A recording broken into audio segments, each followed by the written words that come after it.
You're watching CNET, Center County's Government and Educational Access Network.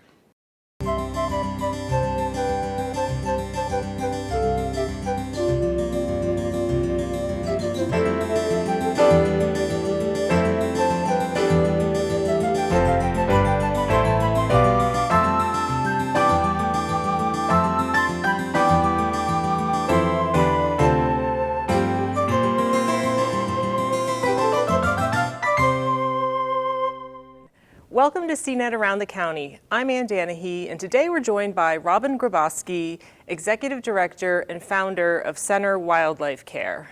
Hi, Robin. Thanks for coming in. Thanks for inviting me. Well, the name pretty much says it all, Center Wildlife Care. So I wondered if you could just start by talking about what are the most common animals, the typical animals that you help out.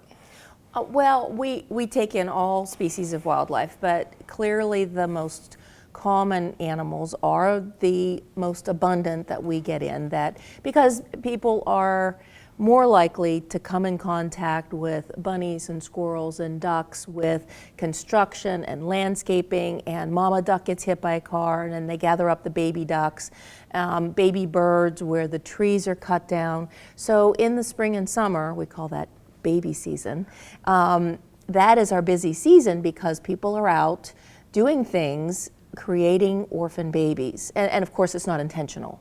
But once it happens, people find these animals, they want to do the right thing and find somebody that can help these animals.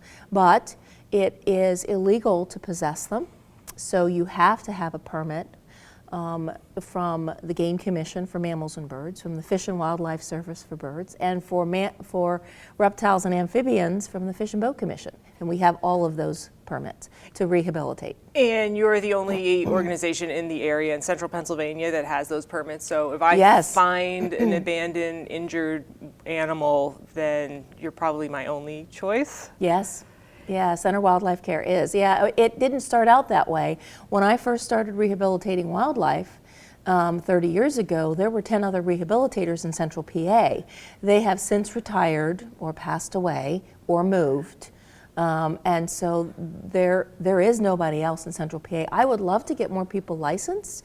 I will help them get licensed. It's just a difficult occupation because there's no funding for wildlife rehabilitation. And do you get most of your funding then through private donations? Yes, yep. The vast majority of it is private donations.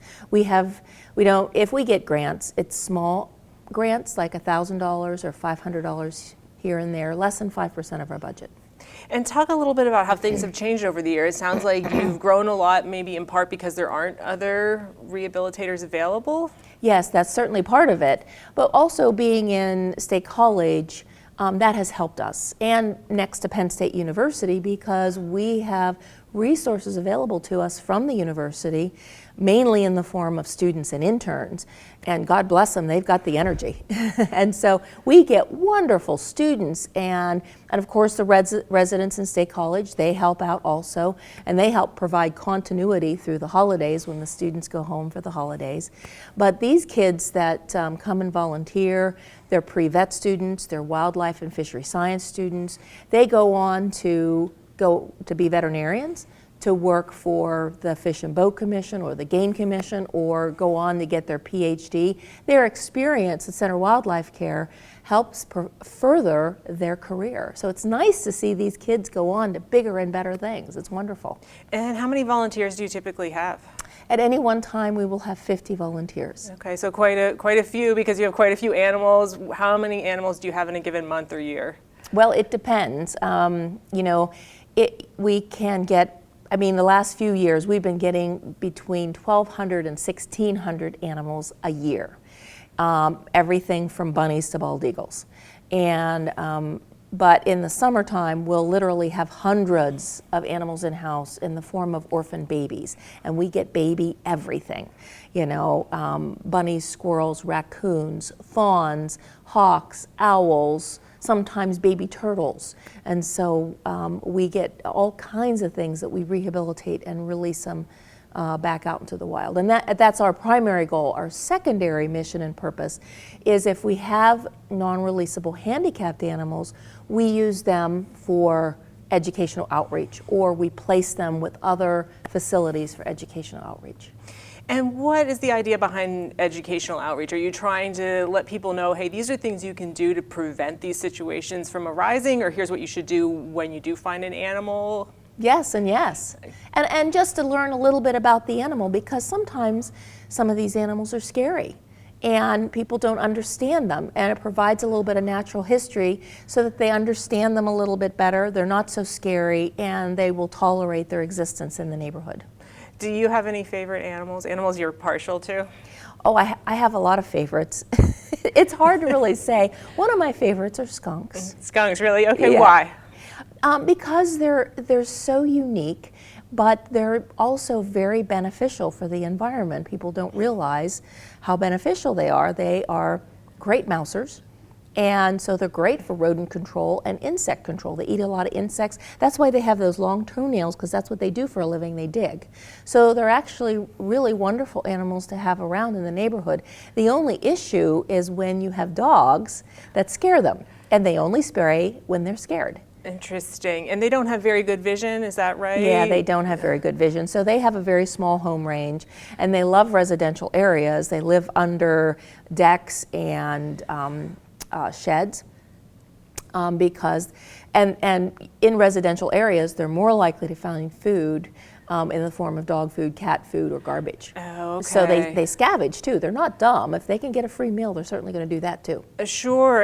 And you talked about the spring, and you get a lot of baby animals. What do you see in the winter?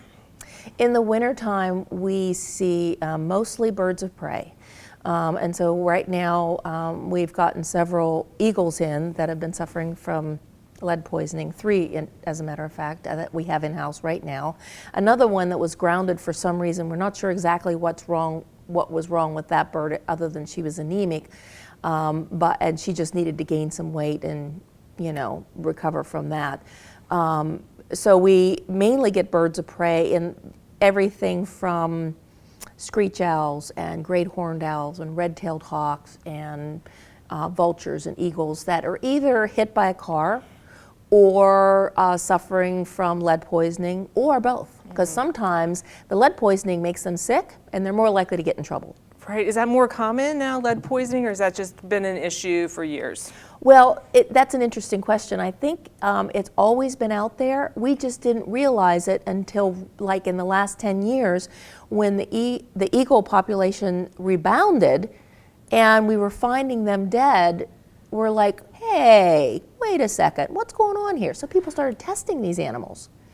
And even the Game Commission did a project where they were testing eagles to find out why they were dying, and finding a significant portion of them were dying of lead poisoning. And the Game Commission veterinarian actually issued a statement about that lead ammunition, once a scavenger, especially bird scavengers, are more susceptible to lead poisoning and toxicity. When they eat the carcasses, the powder or shrapnel left behind from the bullets or pellets, they consume them, it dissolves in the digestive system, and it makes them sick.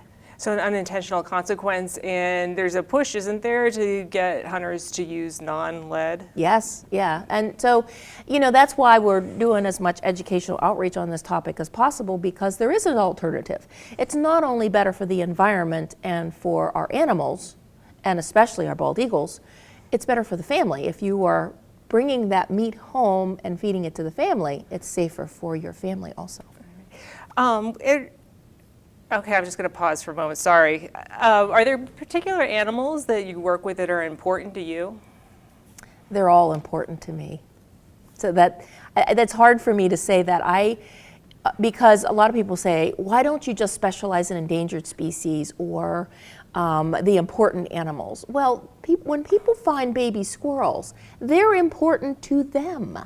And if I would specialize, certainly it would be easier, but that's not really providing a service to the community to the fullest extent that we can do. Now, certainly we have limited resources.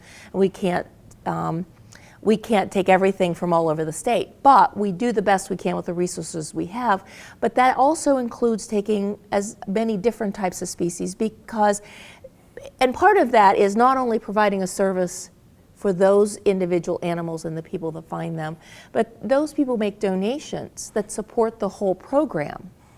So not being selective and saying, okay, we're going to help bald eagles and foxes, but there are enough bunnies out there, so that's tough luck for them.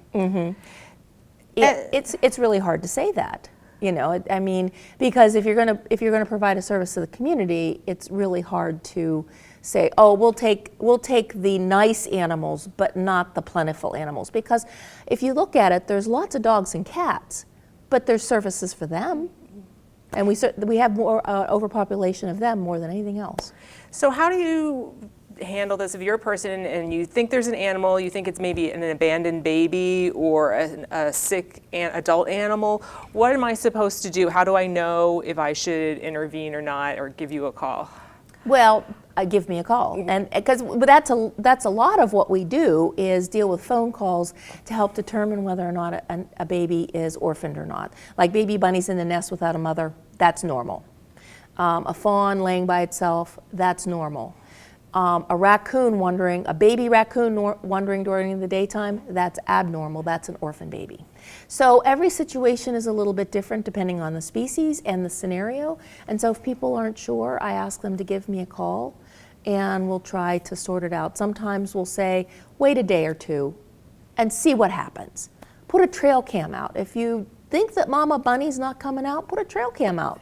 That'll tell you really quickly. See if she comes back in the evening. Well, this might be a good time to meet one of our special guests. So, Robin, you brought an animal to share with us. Yes. Petunia? Petunia the skunk. Okay, yes. Let's get Petunia out. Okay, Robin, why don't you introduce us to Petunia? Okay, Petunia is a striped skunk, and there are different species of skunks in North America. Let me see if I can get her to come around. She's very clingy because skunks don't normally have their feet off the ground, and so she likes to either hold on tight or like to be on the ground. There we go. Maybe that's a better view. She's quote, a domestic skunk. She was born in a zoo, an accidental birth, and then once the babies were born, they needed to place them, and we were lucky enough to acquire her, and they found a veterinarian to descent her, because a veterinarian does need to descent them in Pennsylvania. And so we were able to get her as a baby and work with her a lot for educational outreach. And do you feel like they each have their own personality? Oh, they absolutely do. What is Petunia like? She is very sweet. And we have gotten rescues before that were biters, and thankfully she's not a biter. But having said that, she is a wild animal, so I still wear gloves as a precaution. And we got her, you know, so people could see skunks up close and personal. Like I said, they're kind of unusual. People are afraid of them because of their smell, but they're not bad to have around because they are really good mousers. So interesting. So Petunia is an animal. She's domesticated. She's not going to be released. But tell us a little bit about what it's like when you do release an animal. Oh, it's wonderful, you know, and ironically, I don't get the chance to do most of the releases because I'm too busy at the rehab center. My volunteers do the releases for us. So, or the Game Commission will come and get animals. If it's a bald eagle, the Game Commission likes to be involved in those releases. But it is wonderful to see the animal, because that's the whole goal. You know, and people ask me all the time, don't you get attached? And I'm like, after a few thousand animals, you're happy to see them go, because you know that they're going to be happier. The first few were tough, because you do get attached and you put a lot of work into them. But then after you've done so many and you see that they're so much happier out in the wild, it's just the best feeling in the world to see them back out into the wild. And were there any particular releases or success stories that stand out for you? Oh, absolutely. There's one that we've been monitoring. A couple years ago, we got Ava, the trumpeter swan. First trumpeter swan I ever got. I actually made some long distance phone calls to the Ontario Trumpeter Swan Reintroduction Program. And when she came in, I took pictures of the swan and emailed them, and they said, yes, that's our bird. And so she had come down, and she ended up in right outside of Bellefonte, and she got hit by a car. And then once we got her in there, and this was in the wintertime, once we got her in-house and did some blood work, we found that she had pneumonia and lead poisoning, a high level of lead poisoning. So, and she had a broken toe with an open fracture. Any one of those things could have killed her, but she recovered from all of them. And we released her in Huntington County, and we just heard that she's on her way back up into Canada. She's doing well, and she's migrating successfully. Wow, that's great. Yeah, that was, with the Game Commission helped us find a suitable location because we wanted to find a lake that was big enough that a swan could take off from, because they like to take off from water, but was secluded enough that the public wouldn't harass her. And they helped us find that. Well, Robin, we're about out of time here, so thank you, and Petunia, so much for coming in to talk with us. Thank you so much for inviting me. We've been talking with Robin Grabowski, founder and executive director of Center Wildlife Care. I'm Ann Danahy. Thank you for joining us on CNET, and happy holidays from all of us at CNET.